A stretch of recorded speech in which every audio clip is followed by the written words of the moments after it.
ভোটের দিনক্ষণ ঘোষণা হয়ে গিয়েছে, প্রার্থীরা রীতিমতন প্রচার শুরু করে দিয়েছেন। একদম হাই ভোল্টেজ কেন্দ্র নন্দীগ্রামের দিকেও সকলের নজর রয়েছে। তবে সেখানেই স্লোগান বিতর্ক কেন শুক্লা?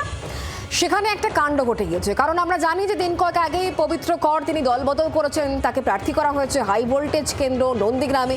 শুভেন্দু অধিকারী ঘনিষ্ঠ কিন্তু এই পবিত্র কর, আর সেখানেই খেলাটা একেবারে ঘুরে গিয়েছে। নন্দীগ্রামে বিতর্কে তৃণমূল প্রার্থী পবিত্র করের শিবির, পবিত্র কর অনুগামী তাদের মুখে শুভেন্দু স্লোগান, অর্থাৎ ভোটের প্রচারে বিপত্তি। নন্দীগ্রামে ভূমিপুত্র শুভেন্দু দাকে ভোট দিন, এই প্রচার কোথায় হচ্ছে? তৃণমূল শিবির থেকে শুনুন।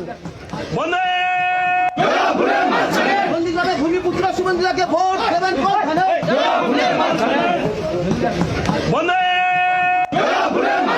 নন্দীগ্রামে ভূমিপুত্র শুভেন্দু দাকে ভোট দেবেন কোনখানে?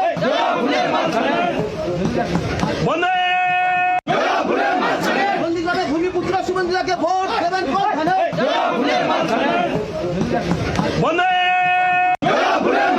নন্দীগ্রামে ভূমিপুত্র শুভেন্দু দাকে ভোট দেবেন কোনখানে?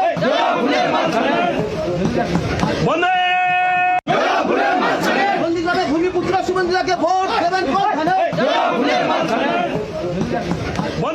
কথা বলবো কিরণ এই মুহূর্তে আমার সঙ্গে রয়েছেন, আমাদের প্রতিনিধি টেলিফোনে। কিরণ, মানে এতদিনের অভ্যেস, তো এত বছরের অভ্যেস, এই অভ্যেসটা হঠাৎ করে বদল হয়নি, সেটা এই প্রচারের স্লোগান থেকে বুঝতে পারছি।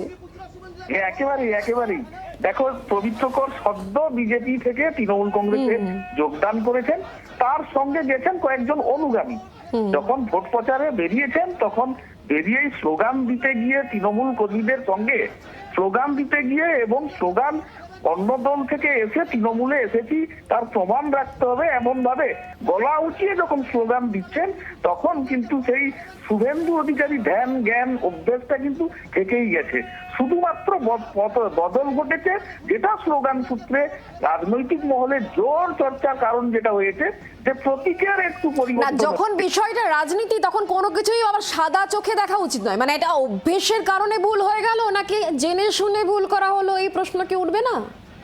না দেখো, আমরা কথা বলেছিলাম তৃণমূল নেতৃত্বদের সঙ্গে, তারা জানিয়েছেন এটা স্লিপ অফ টাং, এটা কোনো কারণে ভুল মিস্টেক হয়েছে, এটা হতেই পারে। এই নিয়ে ক্যামেরার সামনে তারা মুখ খুলতে চাননি। তবে বিজেপি এই ইস্যুকে নিয়ে কটাক্ষ করতে কিন্তু ছাড়েনি। বলছেন যে প্রার্থী তো পাননি, প্রার্থী আমাদের কাছ থেকে ধার করে নিয়ে গেছেন, তো অভ্যেস তো থাকবেই।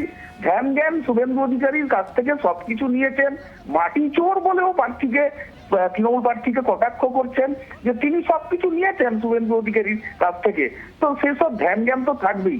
এই নিয়ে কটাক্ষ করতে সুর চড়াতে একেবারেই বলেননি তৃণমূল বিজেপির নন্দীগ্রামের বিজেপির নেতৃত্বরা। আর সাধারণ যারা ভোটার তারা কি বলছেন? একেবারে মুখে হাত চাপা দিয়ে দৃষ্টিতে প্রত্যেকে তাকিয়ে আছেন, কোনো উক্তি করতে চাইছেন না কেউই, সবই ভোটের দিকে তাকিয়ে। একদমই, অনেক ধন্যবাদ আমাদের সঙ্গে টেলিফোন লাইনে থাকার জন্য। আর একবার শোনাই কি হলো আজকে, দেখুন। নন্দীগ্রামে ভূমিপুত্র শুভেন্দু দাকে ভোট দেবেন কোনখানে?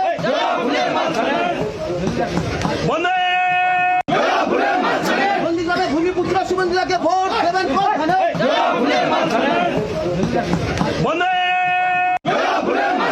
নন্দীগ্রামে ভূমিপুত্র শুভেন্দু দাকে ভোট দেবেন কোনখানে?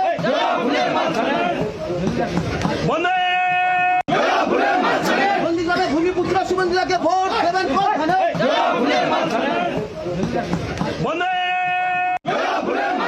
নন্দীগ্রামে ভূমিপুত্র শুভেন্দু দাকে ভোট দেবেন কোনখানে?